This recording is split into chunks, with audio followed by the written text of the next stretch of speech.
नमस्कार दोस्तों, मैं सतीश आपका अपने YouTube channel study with Satish में आपका स्वागत करता हूं। जैसे कि हम पढ़ रहे हैं भारतीय राज्य व्यवस्था, जिसमें मैंने आपको मूल अधिकार पढ़ाया, उसके बाद फिर मैंने आपको प्रस्तावना पढ़ाई, फिर उसके बाद मैंने आपको संसद पढ़ाई। आज मैं आपको पढ़ाने चल रहा हूं संसद का ही एक पार्ट, राष्ट्रपति, जो लास्ट वीडियो में मैंने बताया था कि मैं राष्ट्रपति आपको स्पेशल से पढ़ाऊंगा। ठीक है, तो थोड़ा सा मैं इस ट्रिक के तहत आपको पूरा राष्ट्रपति के पूरे सारे अनुच्छेद याद करवा दूंगा जो राष्ट्रपति से रिलेटेड। ठीक है, उसके बाद फिर मैं थोड़ा सा पहले आपको शुरू में बताना चाहूंगा कि जो राष्ट्रपति के बारे में जहां से शुरुआत होती है संघ की, क्योंकि राष्ट्रपति किस में आता है? संघ में आता है। तो संघ हमारा किस में आता है?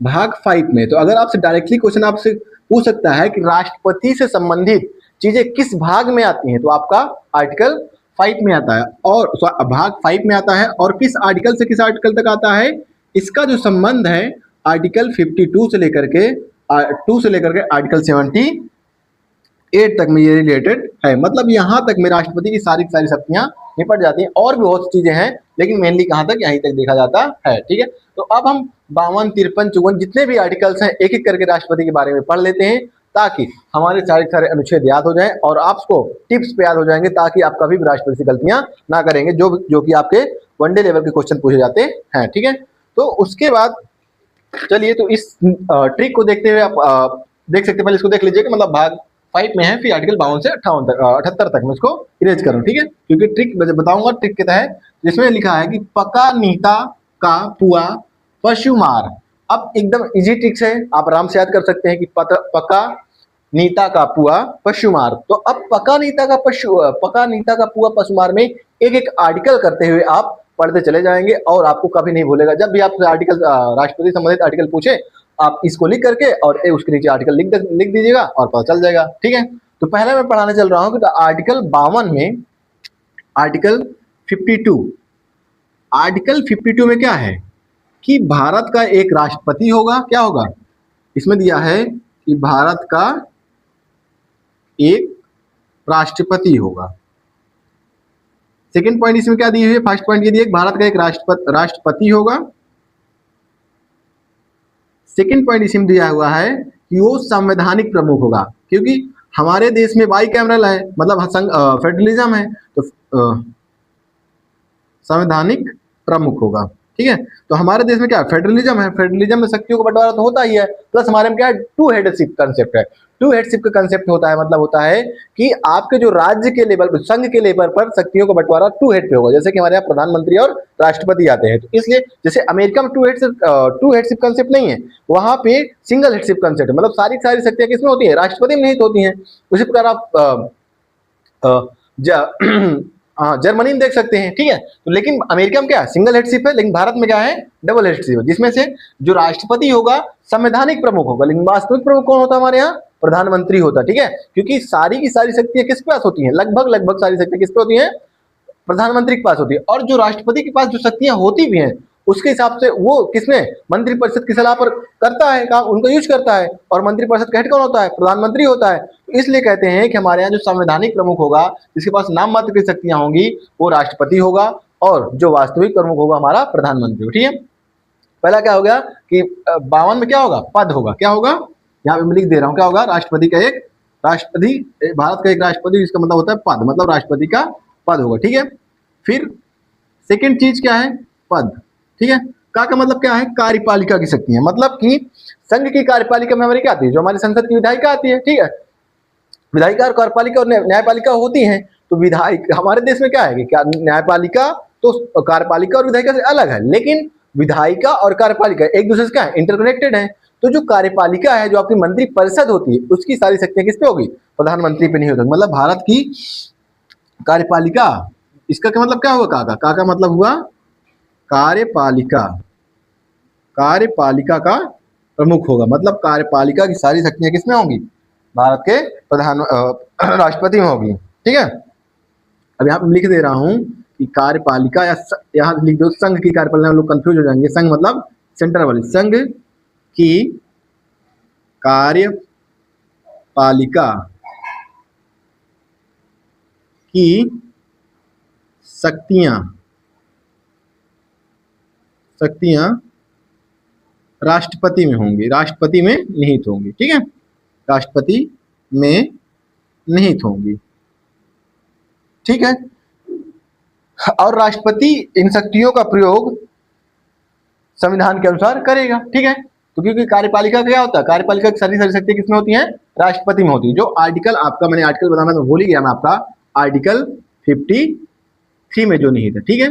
आर्टिकल 53 में क्या होगा कि भारत का राष्ट्रपति कार्यपालिका की शक्तियों का प्रमुख होगा, मतलब जो सारी शक्तियां किसके पास होंगी, राष्ट्रपति को, मतलब जो भी कार्य होंगे राष्ट्रपति के नाम से किए जाएंगे। 52 में क्या है, राष्ट्रपति का पद है। 53 में क्या है, राष्ट्रपति कार्यपालिका क्या होगा, कार्यपालिका की सारी शक्तियां राष्ट्रपति में होंगी, ठीक है। फिर एन ना नी मतलब क्या होता है, निर्वाचन, मतलब राष्ट्रपति के निर्वाचन में कौन कौन भाग लेता है, ठीक है। निर्वाचन मतलब जो राष्ट्रपति को हम सिलेक्ट करते हैं, चुनते हैं, तो उसमें कौन कौन उसमें भाग लेता है। पहली बात तो आप जानिए, चल ठीक, मैं इस तरीके में बता दूंगा कैसे होता है, ठीक है। तो निर्वाचन में नी मतलब निर्वाचन, जो आपका आर्टिकल कौन में आता है, 54 में, अनुच्छेद 54 54 में, ठीक है। आर्टिकल 15 में निर्वाचन है, मतलब कि इसके निर्वाचन में कौन कौन भाग लेता है। तो इसके निर्वाचन में हमारी लोकसभा के सारे मेंबर जो इलेक्टेड हैं, दूसरा राज्यसभा, इसके जो मनोनीत सदस्य होते हैं वो इसमें पार्टिसिपेट नहीं करते, ठीक है। और राज्य की विधानसभाएं, राज्य की विधानसभा तथा जो हमारी यूटीज, जहां जहां विधानसभा, जैसे दिल्ली हो गई, जम्मू कश्मीर हो गया और पांडुचेरी हो गया, ठीक है। कौन कौन, यूटी की विधानसभा, जिसमें लिखे दे रहा, सीधा स्टेट लिखे दे रहा हूं, दिल्ली हो गया, पांडुचेरी हो गया, और आपका क्या हो गया, J&K, क्योंकि इन्हीं 3 स्टेट में क्या है, विधानसभाएं हैं। तो मतलब कौन कौन भाग लेता है राष्ट्रपति, आर्टिकल जो राष्ट्रपति के निर्वाचन है वो आर्टिकल 55 में है, जिसमें आप कौन कौन, मतलब इसमें ये बताया जाता है कि उसके निर्वाचन में कौन कौन पार्टिसिपेट करता है। तो लोकसभा के सभी सदस्य जो निर्वाचित हैं, राज्यसभा के सभी सदस्य जो निर्वाचित हैं, विधानसभा के सदस्य जो निर्वाचित हैं, और राज्य की विधानसभा, ठीक है। और दिल्ली, पांडुचेरी और J&K, इनके जो विधानसभा के सदस्य होते हैं वो राष्ट्रपति के निर्वाचन में भाग लेते हैं। लेकिन जब इसका मतलब महाभियोग होता है तो उसमें ये सब भाग नहीं लेते। मैं अभी बताऊंगा कि ये भाग लेते नहीं, ये दोनों ही भाग लेते हैं, ठीक है। तो फिर आपका ये हो गया। अब ता का मतलब क्या होता है, ता का मतलब हो गया राष्ट्रपति के निर्वाचन का तरीका, मतलब निर्वाचन कैसे होगा, क्या विधियां होंगी, ठीक है। निर्वाचन, एक मिनट, निर्वाचन का तरीका। अब ये किस आर्टिकल में, आर्टिकल एक क्रम और चलेंगे, आर्टिकल 55 में है। कौन सा, आर्टिकल 55 में है, जिसमें क्या क्या है, राष्ट्रपति का निर्वाचन कैसे होगा, मतलब क्या तरीका होगा, मतलब क्या मेथड यूज किया जाएगा। जैसे कि प्रधानमंत्री कैसे चुनते हैं, प्रत्यक्ष चुनते हैं, मतलब सीधा जनता वोट देती है। लेकिन क्या राष्ट्रपति में ऐसा होता है या नहीं होता है, तो आइए हम जानते हैं, ठीक है। तो राष्ट्रपति का जो निर्वाचन होता है, पहली बात तो क्या होता है, अप्रत्यक्ष होता है। अब आप पूछेंगे अप्रत्यक्ष कैसे होता है, मैं बिल्कुल बताऊंगा आपका। तो अप्रत्यक्ष का मतलब होता है कि डायरेक्टली जनता नहीं चुनती है, जनता के रिप्रेजेंटेटिव चुनते हैं। जैसे कि लोकसभा के जो सदस्य होते हैं कौन चुनता है, उनको हम चुन के भेजते हैं। विधानसभा के जो सदस्य होते हैं उनको कौन चुन के भेजता है, हम चुन के भेजते हैं। और राज्यसभा के सदस्य भी क्या होते हैं, लोकसभा द्वारा चुने गए, तो वो भी जनता के रिप्रेजेंटेटिव होते हैं, ठीक है। तो अप्रत्यक्ष तरीके से होता है, मतलब कि हम लोग सीधा राष्ट्रपति चुनाव में क्या पार्टिसिपेट करते हैं, नहीं करते हैं। कौन करते हैं, लोकसभा, विधानसभा, ठीक है, इनडायरेक्टली हो गया ना। तो राष्ट्रपति चुनाव कैसा होता है, अप्रत्यक्ष तरीके से होता है। प्लस कौन सी विधि यूज की जाती है, एकल संक्रमणीय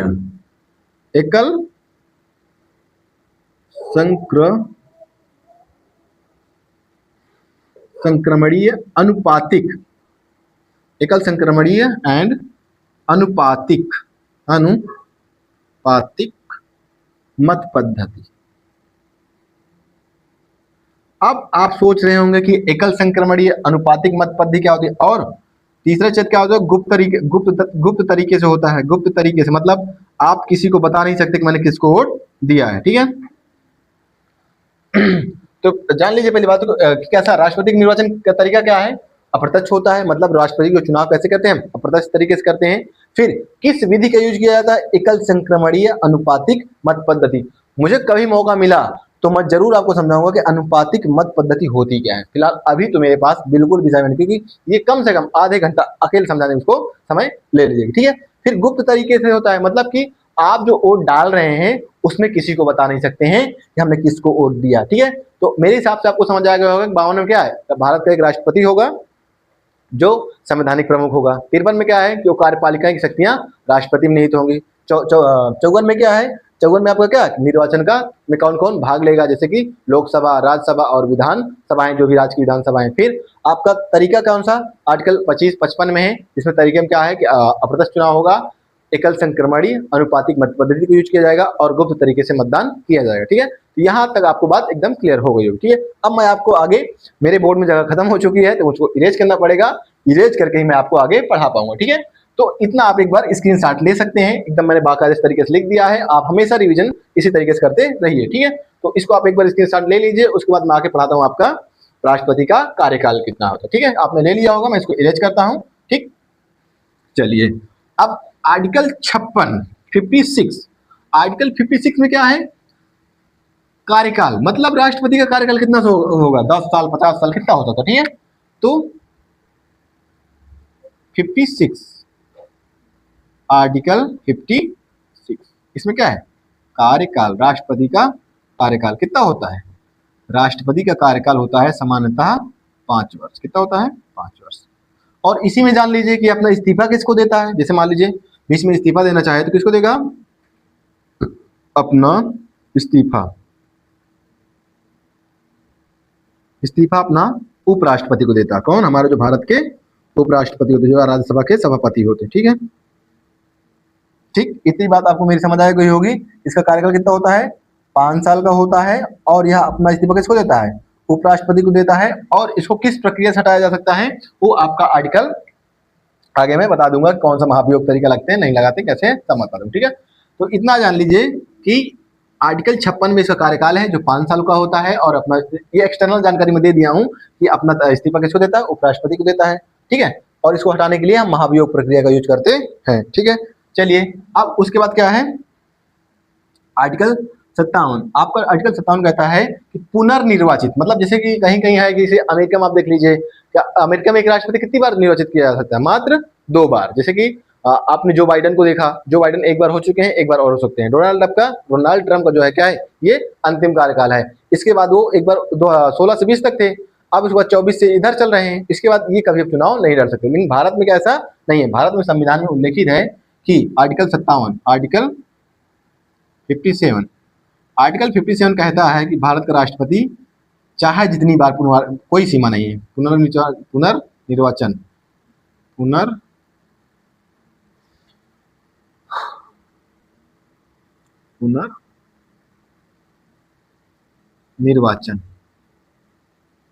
की कोई सीमा नहीं, मतलब चाहे जितनी बार वो बन सकता है, कोई सीमा नहीं है। ठीक है, तो आर्टिकल 57 क्या कहता है, राष्ट्रपति के पुनर्वचन की कोई सीमा नहीं है, संविधान में कोई उसका उल्लेख भी नहीं कि मतलब कितने साल वो रह सकता है। ठीक है, ये आपका हो गया पू से पुनर्निर्वाचन। ठीक है, फिर आ से अहर्ताएं, मतलब उसकी योग्यताएं क्या होंगी, आर्टिकल 58 योग्यताएं, मतलब कि राष्ट्रपति में क्या क्या योग्यताएं होनी चाहिए। जैसे मैंने आपको कल लोकसभा और परसों वाले मतलब मैंने लास्ट लेक्चर में आपको बताया था कि लोकसभा के सदस्य की क्या क्या योग्यता होनी चाहिए, मतलब लोकसभा 25 साल का होना चाहिए, और क्या क्या मैंने योग्यता बताई थी। उस प्रकार राष्ट्रपति क्या योग्यता होनी चाहिए, तो पहला पॉइंट ये है कि 35 साल की उम्र होनी चाहिए। कितने, 35 साल या 35 वर्ष होना चाहिए। सेकेंड चीज, भारत का नागरिक होना चाहिए, भारत का नागरिक होना चाहिए।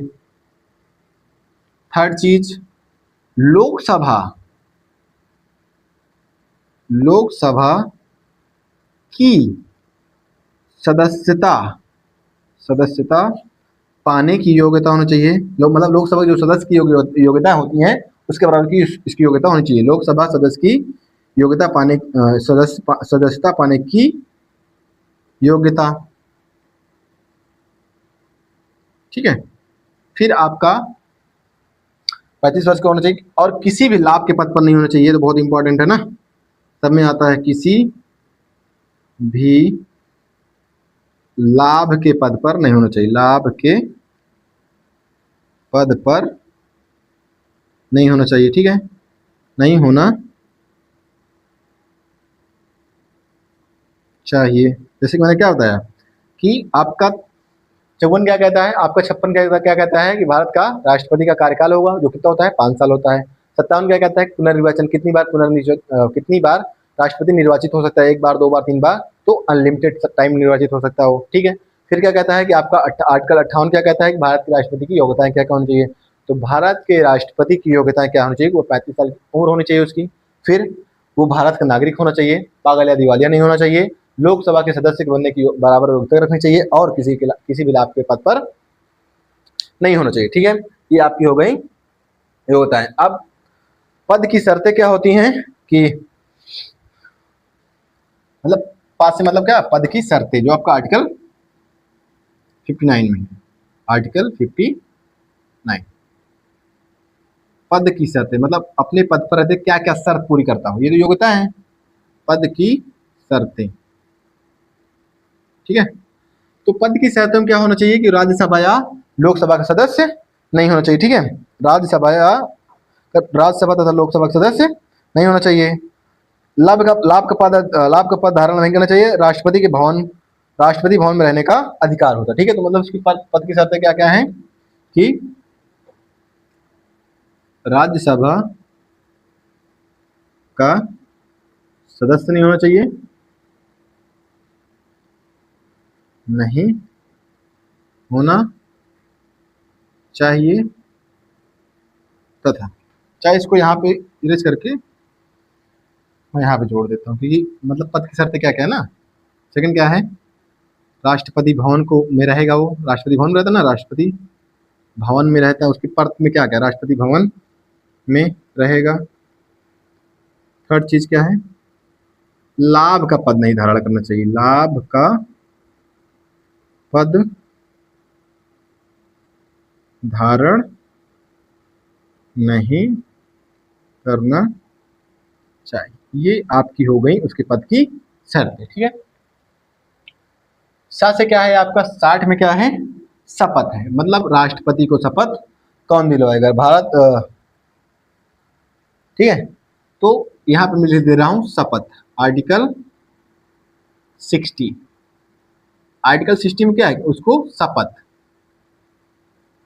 शपथ कौन दिलवाता है, शपथ दिलवाता है सुप्रीम कोर्ट का जज, सुप्रीम कोर्ट का मुख्य न्यायाधीश, इस राष्ट्रपति को मुख्य न्यायाधीश शपथ दिलाता। अगर मुख्य न्यायाधीश नहीं है तो उससे भी जो क्या और भी जो सीनियर जज, सबसे मोस्ट सीनियर न्यायाधीश क्या होगा, राष्ट्रपति को शपथ दिलवाएगा, ठीक है। तो मैंने कहां तक बता दिया कि आर्टिकल 56 मैंने बताया कि उसका कार्यकाल होगा, कितने साल होगा, कार्यकाल 5 साल होता है, ठीक है। फिर आर्टिकल 57 मैंने बताया कि पुनर्निर्वाचन की सीमा है, मतलब कि कितनी बार पुनर्निर्वाचन हो सकता है, अनलिमिटेड है। 58 में आपका क्या है कि उसकी क्या क्या योग्यताएं होंगी, आप योग्यता के हिसाब से 35 साल का हो सकता है, भारत नागरिक हो और लोकसभा सदस्य बनने की योग्यता रखता हो, ठीक है। फिर आपका आर्टिकल 59 में क्या कहता है, पद की शर्तें क्या क्या क्या क्या होती हैं कि वो राज्यसभा का सदस्य नहीं होना चाहिए, फिर राष्ट्रपति भवन में रहेगा, फिर ठीक है उसी लाभ का पद धारण न करता हो, ठीक है। फिर आपका आर्टिकल 60 क्या कहता है कि शपथ, मतलब राष्ट्रपति शपथ लेगा, लेकिन राष्ट्रपति को शपथ कौन दिलवाता है, राष्ट्रपति को शपथ भारत का मुख्य न्यायाधीश दिलवाता है। अगर वो नहीं है तो सुप्रीम कोर्ट का सबसे मोस्ट सीनियर न्यायाधीश शपथ दिलवाता है, ठीक है। और एक चीज याद रखिएगा, जो आपका अनुसूची 3 में शपथ की बातें हैं उसमें राष्ट्रपति के शपथ की बात नहीं की गई, क्योंकि राष्ट्रपति के लिए अलग से प्रावधान कर दिए गए। मैंने आपको जब अनुसूचियां पढ़ाई थी तब भी मैंने बताया था, ठीक है। चलिए तो अब मैं इसको इरेज करके आपको महाभियोग और रिक्त मतलब जो उसका पद रिक्त हो जाने पर कितने समय में भरा जा सकता है वो बता करके इसको खत्म करता हूँ, ठीक है। चलिए, मतलब भारत के राष्ट्रपति को हटाने का तरीका होता है, वो क्या होता है, महाअभियोग, ठीक है। महाअभियोग में क्या होता है कि महाअभियोग आर्टिकल 61, ठीक है, आर्टिकल 61 महाअभियोग, बहुत ध्यान से समझिएगा, महाभियोग। यहां से हमेशा आपसे क्वेश्चन फंसाता है कि भारत के राष्ट्रपति के महाभियोग में कौन कौन पार्टिसिपेट करता है और किस आधार पर भारत के राष्ट्रपति पर महाभियोग लाया जा सकता है और किस तरीके से लाया जा सकता है, ठीक है। तो भारत के राष्ट्रपति के महाभियोग की प्रक्रिया में सिर्फ लोकसभा एवं राज्यसभा के सदस्य पार्टिसिपेट करते हैं। राज्यसभा के कौन? राज्यसभा के, ठीक है, राज्यसभा के सदस्य ही भाग लेते हैं, ठीक है। किस आधार पर हम इसको ला सकते हैं? मतलब राष्ट्रपति के खिलाफ महाभियोग किस आधार पर ला सकते हैं? कोई आधार होगा हो ना, तो राष्ट्रपति के खिलाफ महाभियोग ला सकते हैं जब उसने संवैधानिक उल्लंघन किया हो, संवैधानिक कदाचार किया, मतलब संविधान के उल्लंघन पर, संविधान के उल्लंघन, संविधान के उल्लंघन के आधार पर महाभियोग लाया जा सकता है, ठीक है। आधार पर राष्ट्रपति के खिलाफ महाभियोग लाया जा सकता है, ठीक है। अब इसका जो संविधान में मतलब कि लोकसभा में कैसे पारित किया जाएगा, राज्यसभा में लाया जाएगा, तो दोनों सदनों में किसी में लाया जा सकता है। और राष्ट्रपति को 14 दिन पूर्व 14 से 15 दिन पूर्व अनुमति सूचना देनी पड़ती है कि हम आपके खिलाफ क्या महाभियोग ला रहे हैं। तो उसका बहुत लंबा तरीका होता है महाभियोग लाने का। तो मैं जिस दिन राष्ट्रपति की शक्तियां पढ़ाऊंगा उस दिन महाभियोग का तरीका नहीं, जिस दिन राष्ट्रपति शक्तियां नहीं, जिस दिन मैं आपको अनुपातिक मत पद्धति बताऊंगा तो उसी दिन महाभियोग और अनुपातिक मत पद्धति दोनों के लिए मैं आपको एक अलग से वीडियो बना दूंगा जिसमें आप आराम से समझ लीजिए, ठीक है। यहाँ अभी फिलहाल याद रख लीजिए कि आर्टिकल 61 में महाभियोग है, जिसके तहत लोकसभा और राज्यसभा उसमें पार्टिसिपेट करते हैं। और किस आधार पर लाया जा सकता है कि अगर हमारे अमेरिका में अलग तरीका, ठीक है, और हमारे भारत के संविधान का उल्लंघन किया हो तब इसके खिलाफ महाभियोग लाया जाता है, ठीक है। और उसको प्रूफ करना पड़ता, कमेटियां बनती, क्या क्या तरीका बता दूं, ठीक है। फिर आपका रा का मतलब होता है रिक्त, मतलब अगर राष्ट्रपति का पद रिक्त हो जाए, पद रिक्त। अब पद रिक्त से क्या मतलब है? मान लीजिए आपके राष्ट्रपति इस समय द्रौपदी मुर्मू जी हैं, माननीय श्रीमती द्रौपदी मुर्मू जी हैं। ये आर्टिकल आपका 62 में, ठीक है, आर्टिकल 62 में, ठीक है। मान लीजिए अचानक से मर गई या किसी हेल्थ इश्यू की वजह से खत्म हो गई या उन्होंने इस्तीफा दे दिया, तो उस समय उनको तो पद रिक्त हो जाएगा। तो उस समय जो हमारे टेम्परेरी राष्ट्रपति के रूप में कौन होंगे? हमारे उपराष्ट्रपति राष्ट्रपति की भूमिका निभाएंगे, ठीक है। और जब वो उपराष्ट्रपति हमारे राष्ट्रपति की भूमिका निभाएंगे तो उस समय उनको सारे के सारे सरचार्ज, मतलब जो भी व्यवस्थाएं दी जाएंगी, जो भी सुविधाएं, पेमेंट, वेतन जो भी हैं, सब राष्ट्रपति के पद के बराबर दिए जाएगा। नहीं तो हमारा जो भारत का उपराष्ट्रपति होता है उसको वैसे क्या राज्यसभा का सभापति मान करके उसको ट्रीट किया जाता है, ठीक है। तो पद रिक्त क्या होता है? पद रिक्त मतलब जैसे मैंने आपको बताया ही कि पद रिक्त में क्या होता है कि अगर राष्ट्रपति ने इस्तीफा दे दिया या राष्ट्रपति किसी कारणवश उसकी स्वास्थ्य के कारण खत्म मृत्यु हो गया या कोई और रीजन हो गया, तो पद रिक्त होने पर ये आर्टिकल 62 कहता है कि 6 माह के अंदर 6 माह के अंदर चुनाव करवा लिया जाएगा। 6 माह के अंदर चुनाव करवा के राष्ट्रपति का पद भर दिया जाएगा, ठीक है। 6 माह के अंदर चुनाव करवा लिया जाएगा। इतनी बात समझ आई मेरी, ठीक है। तो इस प्रकार से मैंने आपको भारत के राष्ट्रपति के सारे आर्टिकल समझा दिए, ठीक है। तो अब मैं आपको एक बार ओरली फिर से रिवीजन करवा देता हूं कि भारत के राष्ट्रपति का क्या क्या है, ठीक है। तो भारत के राष्ट्रपति का पहला क्या आर्टिकल है? आर्टिकल 52। आर्टिकल 52 में दिया गया है कि भारत का एक राष्ट्रपति का पद होगा, मतलब कि भारत का एक राष्ट्रपति होगा और भारत संवैधानिक प्रमुख होगा, ठीक है। फिर आपका आर्टिकल 53